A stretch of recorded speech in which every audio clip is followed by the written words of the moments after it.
ஐயா உதயநிதி ஸ்டாலின் அவர்களுக்கு வணக்கம். ஐயா, உங்கள் மேலேயும் தாத்தா மேலேயும் அப்பா மேலேயும் கொஞ்சம் மரியாதை நிறையா இருக்குது. அதை விட இரும்பு பெண்மணி ஜெயலலிதா அம்மா மேலே இன்னும் ஜாஸ்தியாக இருக்குது. பாருங்கள் ஐயா, எத்தனை மணி தெரியுமா ஐயா நான் வேலை செய்கிற ஊரில் இப்போ இத்தனை மணிக்கு காய் வெட்டுறேன், பொரியல் பண்ணுறோம், சமைக்கிறோம். ஐயா கொஞ்சம் பார்த்து எதாவது பண்ணுங்க, நாங்களும் ஊருக்கு வரணுமே அப்படின்னு ஒரு தலைவன் வந்திருக்காப்புல. சரி, அவர் தலைவர்னு சொல்லலாம், நடிகர்னு சொல்லலாம், அவர் விருப்பத்துக்கு என்ன சொல்கிறாரோ சொல்லட்டும். ஓகேங்க. இப்போ இவ்வளோ நாள் நடக்காத ஏதாவது ஒன்று செய்கிறாப்புல. சரி, நாங்களே சந்தோஷப்படுறோம். இந்த மானங்கட்ட புருஷனுங்களை வச்சுக்கிட்டு குடிக்காமல் இருக்கிறானுங்களேன்னு குடிக்க மாட்டானுங்க. ஏதாவது ஒன்று சம்பாதிக்கிற 10-5 நம்ம புள்ளிகளுக்கு சேரும், நம்ம வாழ்க்கை கொஞ்சம் நல்லா போகணும் பொம்பளைங்க நினைக்கிறதுக்கு முன்னாடியே ஐயா ஒன்று கவனிக்கணுங்கய்யா, சொல்ல மறந்துட்டேன். வெள்ளை அறிக்கை இன்னும் வரலைங்க. தலைவர் எப்போ விடுவாருன்னு தெரில. அது வந்துடுச்சுனுங்களா, அங்கே ஆப்பிள் சட்டியில் எம்பிட்டு இருக்குது, ஆப்பிள் அவர் எவ்வளோ எடுக்க முடியுங்கிறது நம்ம இதுக்கு முன்னாடி வச்சுட்டு போனோம்ல ஐயா, அது எவ்வளோ இருக்குது என்னன்னு தெரிஞ்சிடும். அவர் வெள்ளை அறிக்கை விடணும் தான் நிறைய கிராமத்து மக்கள் வெயிட் பண்ணுறாங்க.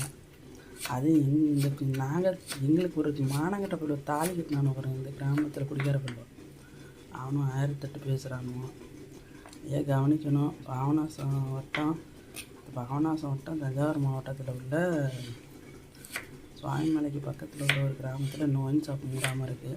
அதை மூடி விட்டுருங்க. அது நேரம் உங்கள் செய்திக்கு வந்திருக்கும், மூடிருப்பீங்க. ஓகே, இந்த வெள்ளை அறிக்கை வரட்டுங்க, அதுக்கப்புறம் பேசிப்போம். நான்லாம் அரசியல்னால் என்னன்னே தெரியாத பேசாத இருந்து என்னையவே பேச வச்சுட்டீங்க.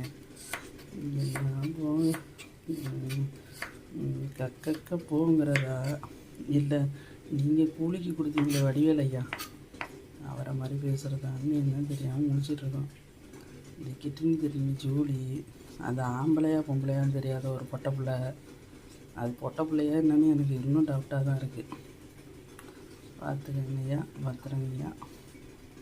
உதயநிதி ஸ்டாலின் பாருங்கள், பேச்செல்லாம் ரொம்ப பேசுகிறீங்க பாருங்கள். இப்போ இப்படி பேசி தான் எதுக்காப்புல உட்காந்துருக்கிய.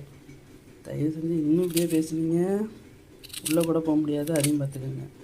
அதான் ஒரு பையன் சொன்னாப்புல, ஸ்டாலினாக பார்க்காதீங்க கருணாநிதியாக பாருங்கன்னு. நிஜமாக நீங்களாம் கருணாநிதி ஐயாவோட பேர குழந்தைங்களா? சந்தேகமாக இருக்குது. அவர்கிட்ட இருக்கிற மூளையில் கால்வாசி உங்ககிட்ட இல்லை. ஒரு பொலி இருந்தாலும் நீங்களாம் நல்லா தெரிஞ்சுருக்கீங்களே. அவர் கிரிமினலாக யோசிப்பார் தான் போவார் தான். ஆனால் அவர்கிட்ட ஒரு நாணயம் இருந்துச்சு. சாராயத்தை விற்றாலும் அதை விற்றாலும் இதை விற்றாலும் ஏதோ ஒன்று நாணயமாக இருந்திருந்தார்.